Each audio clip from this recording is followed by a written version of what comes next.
السلام عليكم أصحابتك كل حيران ني أصحابتك كل حيران وين السلام خير صاحبك ني مولد هير سرة وحرمات تشوقنا أنا جي رضوان ني مصطفى إيش عينبا وأركي صار ما شاء الله يا كوالا يا وديو waxaan leenahay asxaabta waxaan duubaynaa bahal vlog oo laga yaabay kowde marka inaad nala socotaan weeyaan war Mustafa war horta marka ugu horeysa xaga waxa ka salaamaya asxaabta Mawlid channelkiisa ku xidhan wani waxaan leeyahay subscribe iyo like iyo comment ga la dhaafina wani ka adeerkiisina vlog qurux badan ma wadnaa idinku daawan doontiin السلام عليكم ورحمة الله وبركاته وحنا جوجنا مانتو أنو نمدي مقالة عينبا أنو بدن وحالكنت شوف فردون ولا صوتو في نادي قرن كه سعد عبد حاشي سعد قرن سعدو ما حد لا أصحاب مولد هرسلي وحلا يا هاي بوق والله نلقي ريو تراك بالغو جرا عينبا أنو نمد هوتيل كيش عينبا ما شاء الله وديل آد يا ذو قروح بدن من كسود دقني أصحاب مولد هرسلي يا أصحاب هذا عادي قلفت هذا يخوي قبو حلا يا هاي وين سلامنا ميجي مقالة ميلا جوجتان ميل كستو جوجتان أصحاب مولد هير سروح حلا سبسكرايب لايك شير يو كومنت أساسي نسكوكنا هاي أصحاب مولد هير سر دمانتو سلامنا ميل كستو جوجتان إلا أنت نصير مرينو أنت نصور مرني كل جد وين لسه ساعتين تنا إن شاء الله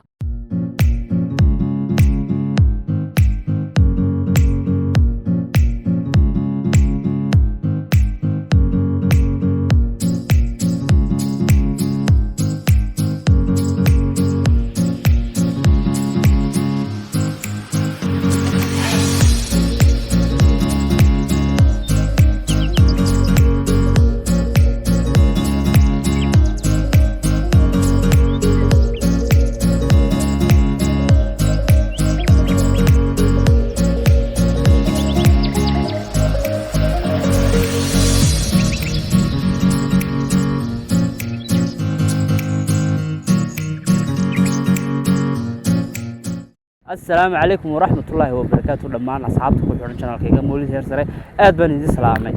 waayahay maanta waxaan joognaa saa horeba u soo aragnay waxaan joognaa vlog qurux badan baan idin soo duubaya ayna baan joognaa xagan aad arkaysiin waxa ka muuqda geeli oo kamid ah xoolaha inta badan ay dhaqdaan muxuu ahaa dadkeena Soomaali xagan waxa weeyaan waa geeli oo la waraabinayo waxaan jeclaystay inaan video qurux badan aan idin soo duubato oo la waraabinayo marka ina mar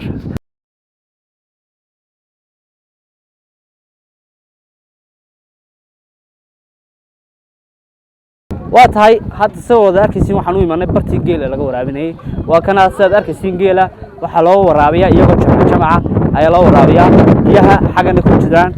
وحنقول دوا ما شاء الله يو كواس ويسكت داقيان ودين قاري الله بقوليه ويان ما كجيل لو ورابينه هتي كتير قفي أورنج رامبا جماعة بالغ ورابيا ما حلو ورابيا معها جيله يقول وحلو ورابيا كوح حاجة سبي اللغو شبا عم بركضها بعير شيء كعبان سوى ذاك سوى قواس حصل أقرأ لو رابينا يو الواحد يروي ذكاء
واتهاي أصحابتك غالية إمك سادو ذلك سوى حاجة دنبيا وعيلكن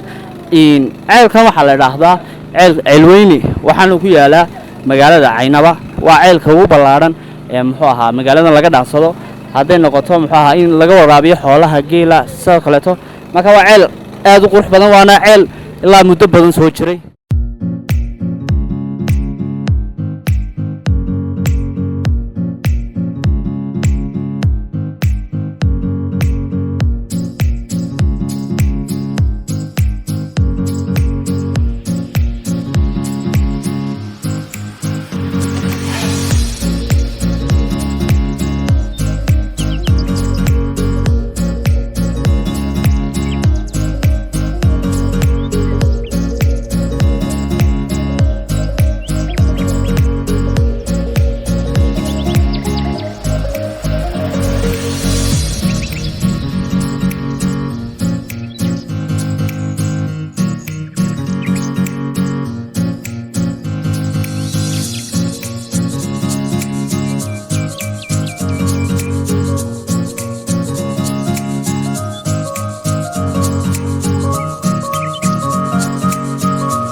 iminkana waxaan joognaa waa buurtii sayidka rabiic baan iminka balaan wax ka weydiinaya maadaama isagoo dhowr jeer hore arkay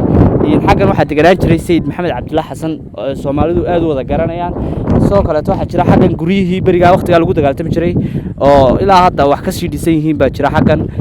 dhul aad u weyn bay ahaayeen ilaa hadda guriyihii qaar baa sii muuqda waxaan ku yiri waxa buurtaasna buurtii sayidka ay jirtay oo lagu magac daray rabiicow maxaad ka xasuusataa marka caadi laga hadlayo inta badan waxa la sheegay jiray sababta Allah xasan waxa inta badan ayuu ahaa inta badan marka waxay gaar sidaas Soomaalidu tahay in ku asbaadaan buurta inaynu galno gurigiisa soo eegnahay sax nasiib wanaag wala laga baqatiyay baaruna laga baqatiyay waxa lagu yiri gaariyaasheeda xitaa xaga soo taageen uma soo dhaafay waxa la yiri maxaa miina ku wada aasano lama baqala halda baqasheed waxaan isku qasamnay inaan idin soo duubno idin tusno maadaama meelo caan ah ay tahay amba uu Maxamed Cabdulla Xasan nin Soomaalidu ku weyn u ahaan jiray waxa ay soo jeero hore timid anu waxaan imid tirada dhowr jeer ayaa halkan imid laakiin soo la socday tirada dadka wax yaqaano oo dhulka aad u yaqaana ayaa la socday marka wadaadka sanad kasta in kasta jeclaan yar lagu ku dhawaanade oo yar jeclaan laakiin aan ka dhaafay waa run salaamaya way rabiic aad baa kaaga qaaday waa runtii waan jeclay inaan buurta korno oo soo duubno laakiin si waxa la yiri miina ku wada asan laakiin saad la yiri suunaada markaste marka intaas ayaan iyadana ka jeclaysan inaan ka soo duubno wixii dambe waa nala socon kar doontaan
inaan buurtii aan u soo dhawaado amba imaado si aan macnaha xaqiiqadeedii tuso hadda waxaa la joognaa mid ka mid ah dadka meesha degan oo geel xagga ku waraabinaya sidaad arkaysa xagga waa ceel waa mar labaad iyo geel muxuu ahaa waa xaggan oo geel lagu waraabinayo marka isaga ayaan ka yar wareysan lahayn ka ogaa amba sharaxaad yar uu naga siiyo buurtan iyo muxuu ahaa geelan oo in yar uu noo sharxo waxaan la joogaa mid ka mid ah muxuu ahaa odayga iskale geelan jaamac baa la idhaa ma jaamac baa la idhaa jaamacna mawlid baa la idhahdaa waxaan doonayaa inaad geela in yaroo sharaxaada naga siisid ma kala waraabinayo magacyadiisa ayaan doonaynaa inaad in yar aad nala wadaagto haye saxan hasha waa hawsha badan iyo midhaaf maga hawshaas maxay ahayd geela hasha hawsha badan had iyo jeer ugu horeysa geela hadda socota ma garanaysa midhaaf baa la yahay iyo saxan sax ma garan sax geela magacyadiisa suufi iyo baa la yahay haldhaa iyo baxugmaayo biyir iyo toosan iyo ya hasha ugu caanaha badan waxaa nasab nasab nasab allah ila caana laga leeyahay lixiib iyo wax deeqa iyo lixiib iyo dhamays iyo waxaasaa la yahay waaye marka la waraabinayo soo imay jiraan heesa u gaaro loo qaado maxaa ka mid ah haddii in yar baad nooga taaban karaysaa heesta ugu horeysa marka ugu horeysa geela loogu bilaabo waxaa la yahay anu humana in yar noo hogo anu humana in yar noo hogo intaan alaabta dhiganayno diyaar garoobo marka dambe waxaa la yahay shifa ku afsaaro sharku male shifa ku afsaaro sharku male afka u saaro shifa ku afsaaro sharku male baa ma sha Allah waxa weeye waa loo duco taasna sax marka uu dareerayana dareerta wuxuu dabaadiga haray yaanu kugu digan baa la yahay ya صح ma garan صح marka taasna waa si fiican buurtan waxa noo sheegay inuu muxuu ahaa xaq Sayid Maxamed Cabdullaahi Xasan uu gali jiray marka ilaa xaqan imsaad degantii imsa sano in badan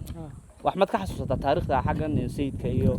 imika guryaha aan soo aragnay kale to guryihii waqtiga la gali jiray wayaan baa leeyahay horta anigu waxaan garanayaa laamiga markii laangooyada la waday waan garanayaa صح laamiga markii laangooyada la waday aan laamiba ahayna dhirta laga banaynay صح waan garanaya صح halkana in Cabdullaahi Xasan baa deganaayo waxay lahayd xalqad dayraha wareegsan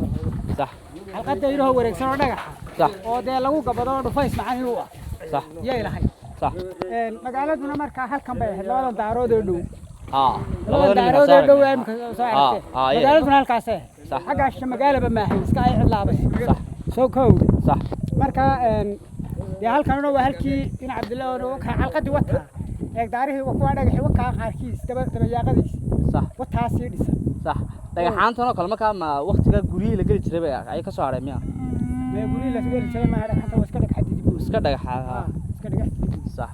waa si fiican way jaamac aad baad maadsan tahay way hay xagaas in ka sii wadan doona insha Allah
yahay waxaan hadda joognaa tuulo la yiraahdo magaceeda kirir waa kirmaane dadka tuulada kaga caayay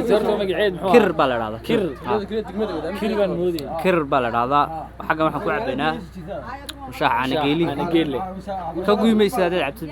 maxaan u tusi weynay caana geela waa la isku laayaa ragna waa shaar dubarna waa sheeko soo maqal jiray magaaliya caana boodhayna dilay waa caana geele waa caana geele marka waan iska shaahaynaynaa waan iska joog baan iska qaadanaynay iidow maxaad leedahay jawgiga ka waran dee meesha jawgan meel ka wanaagsan ma jirto shaaxaana geel baynu ku cabaynaa inta noo hadhee dambana diisoo haadafahno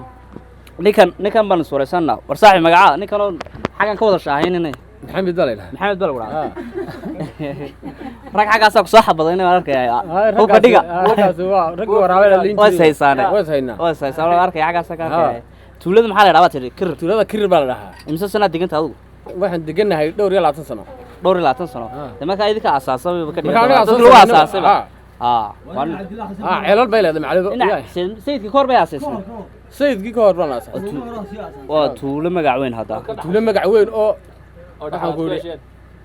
aad lagu badan yahay degmadii nolosha magaalada iyo nolosha xaggan teeba macaan balaadaan ku weydiiyaa nolosha magaalada iyo nolosha xaggan miyiga keeba macaan nolosha miyiga iyo magaalada teeba dooran lahayd oo macaan amba fiican kolley anigu markaan eego hadday magaalo weyn tahayna dee magaalada weyn baa wacan sax hadday tuulo tahayna dee waxaan ku miyiga wacan marba meeshii la joogaa wacan ha nin fiican baa wax isla xagiisu oranaya xagayga wacan kolley waa taa ma uu sheegay sayidka ka hor bay ahayd way baxay baadsantahay